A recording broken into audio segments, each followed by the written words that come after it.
So did you ever think this film was going to come out? Oh man, I mean, I always, because I had seen it and I just, you have high hopes for anything that you do, and then knowing sort of what the final product was and that it just needed to get into the right hands because, once it was put in front of an audience, it was more than capable of gaining its own momentum. So I was always hopeful, but man, there were some dog days in like April 2011 where I was like, oh crap, like I really hope this thing comes out. So the fact that we're sitting here and there's a poster and trailers, I'm pretty sure they can't renege at this point.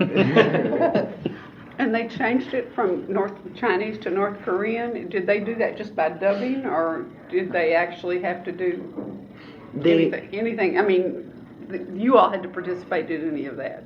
We did do a few days of reshoots, but it was strictly story based, not having anything to do with changing the enemy. And then I think they digitally went in and changed all the insignia and any of the flags and whatnot. Oh, okay. And yeah, exactly. So special effects. Thank God we had the ability, and then and the voiceover. Oh, okay. Right. Yeah. Yeah. We can do that. So for people that haven't seen it yet, how close is it to the original? Or would you even compare it to the original, really? It's hard. It's a hard medium. Approaching any remake, you kind of have to ask yourself, why do it? Like, why even touch something that obviously meant a lot to a lot of people?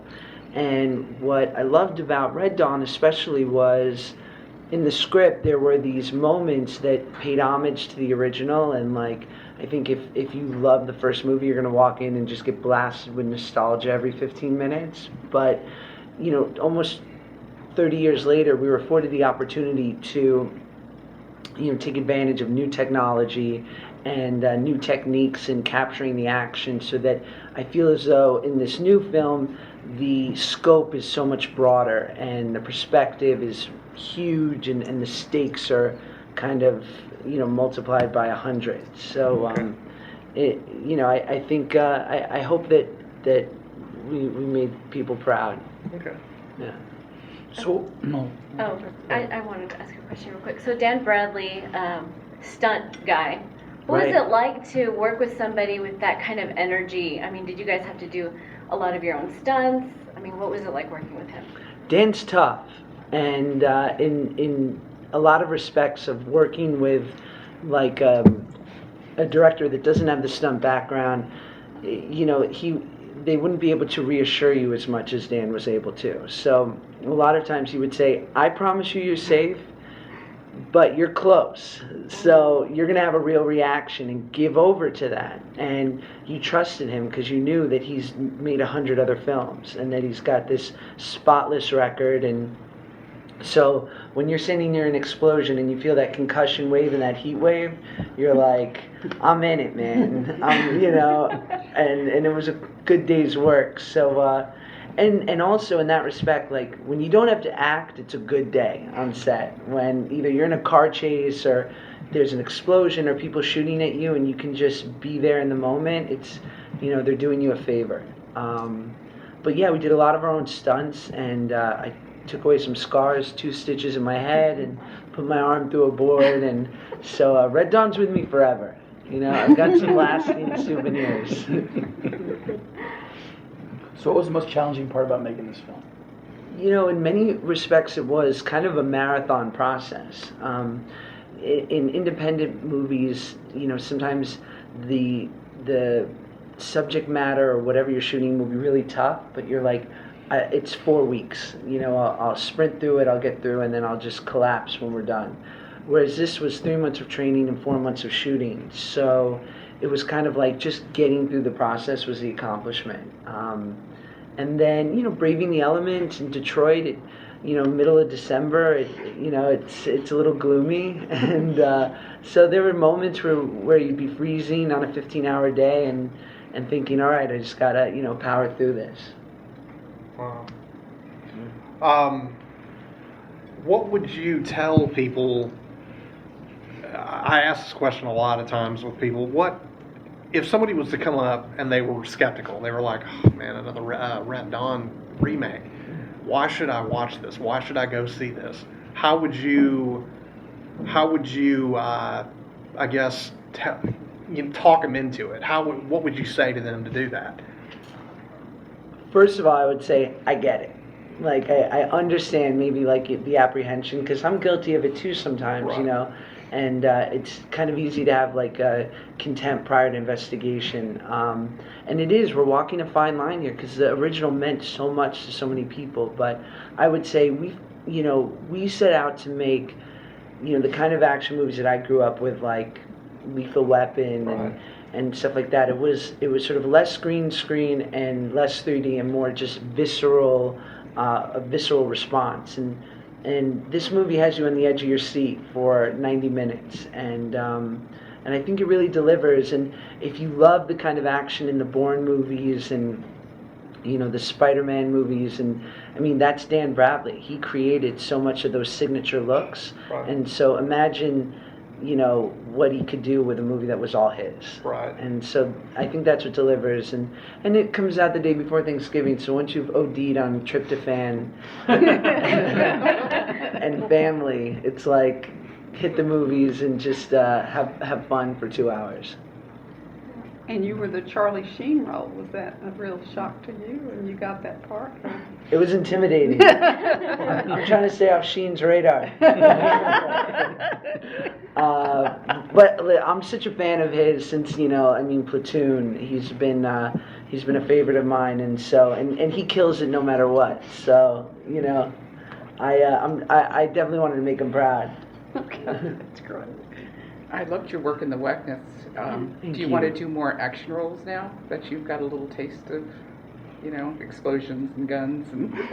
If I could find a hybrid of where I'm shooting guns and selling weed, I'm in. That would be the perfect film. But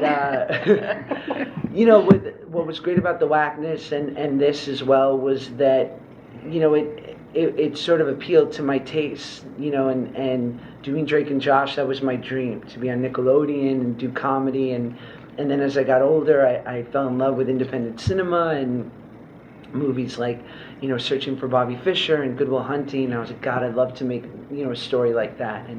And so this movie especially kind of appeals to all, every boyhood fantasy I've ever had. So I'm just into whatever comes next. It's like challenging and sort of, breaking new ground for me, stuff that I've never done before.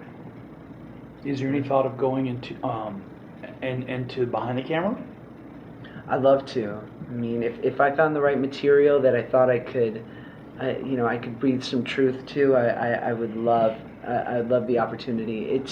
But I don't underestimate it, and especially like people have asked me with Red Dawn, like, aren't you just so stoked that it's coming out? And I am, absolutely, for myself and the cast, but even more so for the filmmaker, because we shoot a movie for 4 months, but he has worked on it for 2 years with pre and post production. And so I mean, for a director, it's your life for years. So I just would want to be ready, but I'd love the opportunity.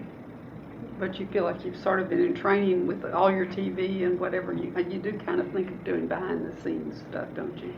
Oh, I mean, absolutely. And I got to direct an episode of Drake and Josh, and that was fun. Oh, wow. And they were my friends, so they were probably very forgiving, thank God. But I'd love to keep doing stuff like that, and then and hopefully graduate. So tell us a little bit about the training. I want to hear about the terrors of the training. The training, it was, so I did 6 weeks of training with Navy SEALs, just me, and it was intense. It was like when Navy SEALs tell you to drag a tire for a mile, and you're like, wait, why? And they're like, because we're Navy SEALs, and we just told you to do something. I'm like, yes, sir. So, I mean, you can't really argue.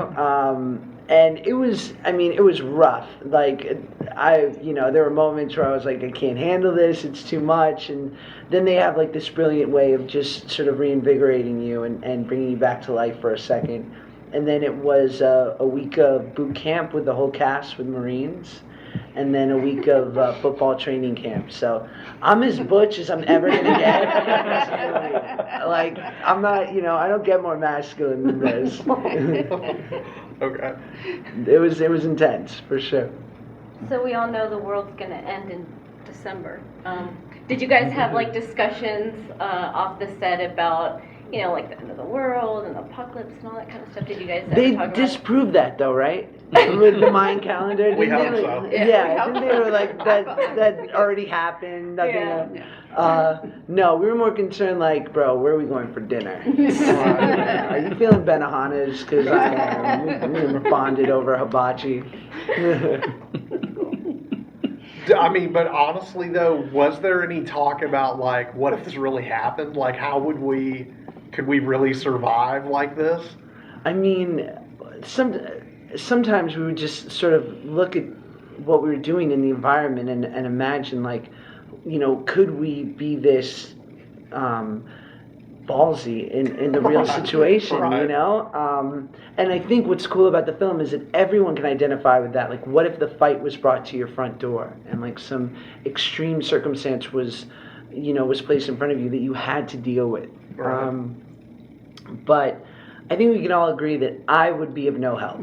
Like, that's what I've come to. I've made my peace with the idea that unless I'm being utilized in some sort of USO fashion, like making the troops laugh, so maybe I could cook, or if the troops need craft service.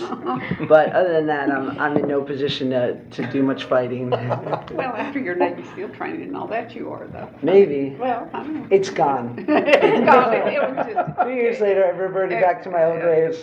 Right. And football, has that been, I know you haven't done any more football, or? A little bit here and there. I like to play with my buddies. It helped. All right. No, that's great. Well, I that new like- TV show Revolution is sort of like that same scenario where the power all ends and everybody has to start from the beginning again. Really? So it kind of goes with this movie. Yeah, maybe it's like a new theme. It's definitely timely. Yeah. Definitely. So, what made you want to do the film in the first place? What I loved about it was the idea that knowing that Dan Bradley was involved, I knew that the action would be like second to none. But I love that there was a through line of this brother relationship, so it afforded me the opportunity to get to like do some real acting as well. And that part I understand. Wrapping my head around the idea of dealing with life or death situations and having to react in this way took a little bit more imagination, but fighting with your brother and relationships between family and friends and loved ones and whatnot, that I got. And I love that the movie kind of had a balance of that, because I find sometimes it can fall victim to being too much of one thing or too much of the other. And so I like that this was sort of like a happy medium. Okay. Yeah. Now, when was this? It was made before Thor, or around the Before same Thor. time, or I mean, what? How did that kind of? Was he already cast for Thor, Chris? Chris had been cast in Thor, but Okay. we started shooting in September of 2009, and then we finished in December, and he started shooting Thor in January, I Okay. believe. Okay. Yeah. All right. But he was Wow. getting in shape the whole time, Right. and I was trying to stay in shape. So we were like gym rat muscle heads, like bonding over protein shakes. Alright. you know. Okay. Okay.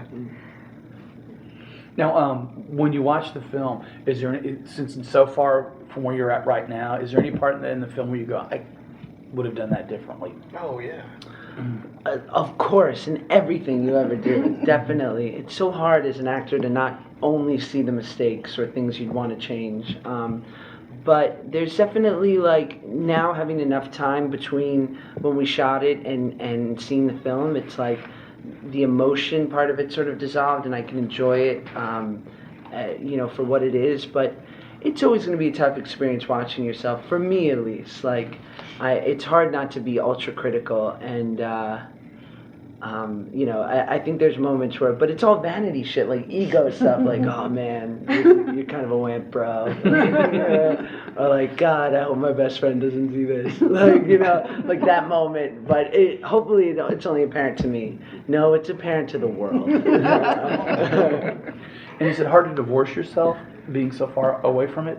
Or do you, when you watch it, you think, or does it go back to that day when you were on set? Sometimes, absolutely. There's moments where you're like, I know exactly what I was thinking right in that moment. Or, you know, and then there'll be things that you can't believe you were there when it was happening, like that surprise you. And the best part about seeing something is to truly see what the filmmaker had in mind, Right. you know, throughout the experience. Because, you know, as they say, the movie makes three sort of transformations. You know, it's a movie that's written, and then it's a movie that the actors act, and then it's a movie that's edited. And so that final product is sort of like, hopefully, exactly what the filmmaker always had in his mind. And so if I find myself as getting to just be a viewer, then I'm excited. Is there anything missing from the final film that you feel like they should have left in? More monologues for me. But that's I don't like that about any movies I've done. You know, not that I can think of, nothing that really stands out. And I like the idea that it's open to maybe a sequel. Who knows? You know. So nothing that you feel like they had left on the cutting room floor, huh? I don't know. I mean, it was sort of like we shot so much action, Right. and there was so many for story purposes, and you never know like the tempo of what's, you know, of the movie and what works and doesn't. But I mean, you know, I think if we left everything in, it would have been 3 hours long. Right. But I mean, when we were doing it, yeah, every time there was an action sequence of fighting or every car chase, I could watch it all again. Definitely. All right. Yeah. So, any thought of going back to television? For the right, like Dancing with the Stars television, or Do it. I do like to dance. If it was the right project, I would love it. I mean, what's really cool about television, especially with, you know, the kind of stuff on AMC and HBO and whatnot, is like, you know, you do 13 episodes a year, and maybe, you know, that's 13 hours of playing a character. So, you know, you get to investigate a certain role so much more than you ever would on just a regular 2-hour film. So for the right thing, if the material was great, I would love it. Definitely. Yeah, I talked to Cronenberg once, and he said, you know, all the best stuff's on television right now. I was like, Totally. I can see that. It's pretty great. Yeah. I'm a big Breaking Bad guy, like the whole world. Last time coming up. I know, it's killing me. It's like I had to say goodbye to The Sopranos, now I gotta say goodbye to Breaking Bad. It's upsetting, I'm having separation anxiety. Now, where are you from? New York. That's what I figured. Yeah. Yeah, do you live there now, or are you I out don't. in California still? I've been in California for like 10 years, so kind of, I've lived there ever since I was 14, so Okay. I'm kind of a Cali native, I guess. Okay. Yeah. So what do you got coming up next? Like immediately, I mean, because he had already kind of asked the question, like in the future, but. Like what, new projects, or Yeah. what am I having for dinner? What do you have for dinner? I don't know. I have this movie coming out called Battle of the Year. It's a 3D dance movie for Sony.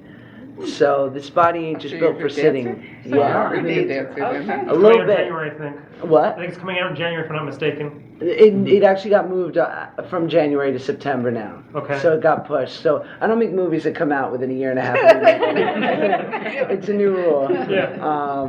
But anyway, I've seen it, and it's a lot of fun, and we have some of the best dancers in the world in the film, and so it's quite cool. I love it. I love those kind of movies too. So you really are a dancer. No, I do a little dancing in it, but it's mostly I'm like the comedic relief. I'm the coach. Oh, okay. Oh, wow. Okay. Yeah. So, So that's you originally were doing stand-up comedy before anything. According to the press notes, you did it at 8, it said. yeah, or like 8 or 9. 8 or 9. Around Oh, there. wow. Yeah, the mental dysfunction was present at a really early age. Have you done any of that since? I did it up until around the time I was 16. Okay, okay. And then I just stopped. I have such an appreciation for it, but it's so one of those things that it's like a muscle, and if you're not out there every night working new material, then Right. it's hard to keep it up. But maybe it'd be something I would come back to if it worked out that way. But dream come true scenario was that I met Andrew Dice Clay like 2 months ago, randomly at my house. That was awesome. He was really nice. It was cool. I was like, Dice, can I get a picture? He was awesome. So who are your role models as far as comics go? I mean, my favorite comedian is probably Mitch Hedberg, and then, but you can't mess with the greats, the Richard Pryors, and I like.